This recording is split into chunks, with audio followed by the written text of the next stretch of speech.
ఇప్పుడు ఈ సమస్యలన్నిటికీ కొత్త చట్టం పరిష్కరించి అనుకుంటున్నారు. అన్ని సమస్యల పరిష్కారం కాదు, కానీ ఆ దిశగా వెళుతోంది.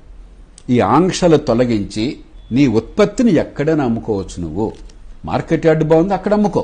లేదు ఫలానా ఊళ్ళో ఫలానా ఆయనకు అమ్ముకో. నువ్వు ఫలానా హోల్సేల్ డీలర్ కొనుక్కుంటున్నాడా మంచి రేటుతో, ఆయనకు అమ్ముకో.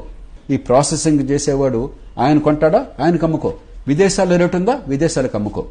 ఏ రకంగా రైతులకు నష్టం అండి? కానీ ఇప్పటికే దాదాపుగా రైతులు పండిస్తున్న పంటలను సగం మేరకు ప్రైవేట్ వ్యాపారులు కొనుగోలు చేస్తున్నారు, ప్రైవేట్ వ్యాపారస్తులకు రైతులు అమ్ముకుంటున్నారు.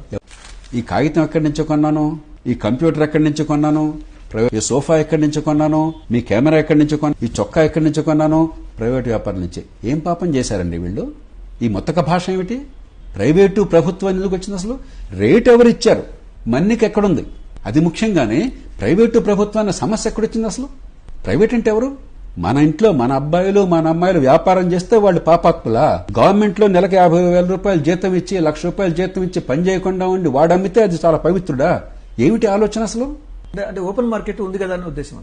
మీరు ఒకటి ఆలోచించండి. మీరు ఒకటి ఉత్పత్తి చేస్తున్నారు, ఆ చేసింది ప్రస్తుతం మార్కెట్ యార్డులో ఇక్కడ మాత్రమే అమ్మాలని పెట్టారు నిబంధన, అంతే కదా? ప్రస్తుతం నిబంధన అది కదా.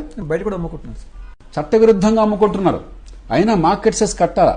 మార్కెట్ ను ఉపయోగించుకోకుండా మార్కెట్ తో సంబంధం లేకుండా నువ్వు వాడికి సెస్ కట్టాలా? నువ్వు సెస్ కట్టలేదని వాడొచ్చి సీజ్ చేస్తాడు, ఇన్స్పెక్ట్ చేస్తాడు, మరొకటి చేస్తాడు. ఇప్పుడేమంటున్నారు? మార్కెట్ యార్డ్ బాగుందా, అక్కడ అమ్ముకో. పక్క ఊళ్ళో బాగుందా, అక్కడ అమ్ముకో.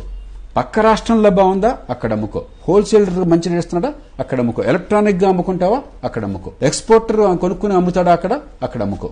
అమ్మే వాళ్ళకి ఒకళ్ల బదులు 10 మంది కొనేవాళ్లుంటే, 10 మంది మధ్య కొనేవాళ్ల మధ్య పోటీ ఉంటే, ఒక్కసారి మీరు నాకు చెప్పండి, ఏ వస్తువైనా సరే, మీరు మాస్కులు తయారు చేసినా సరే, లేకపోతే బీడీ చుట్టలు తయారు చేస్తే బీడీ కార్మికులను అడగండి, లేకపోతే ఇంట్లో కుటీర పరిశ్రమలో వస్తువు తయారు చేసినా సరే, వ్యవసాయ ఉత్పత్తి అయినా సరే, అమ్మేవాడికి 10 మంది కొనేవాళ్లు మార్కెట్లో ఉంటే లాభమా, ఒక్కడు మాత్రమే కొనేవాడు ఉంటే మీకు లాభమా? మీకు చెప్పండి నాకు.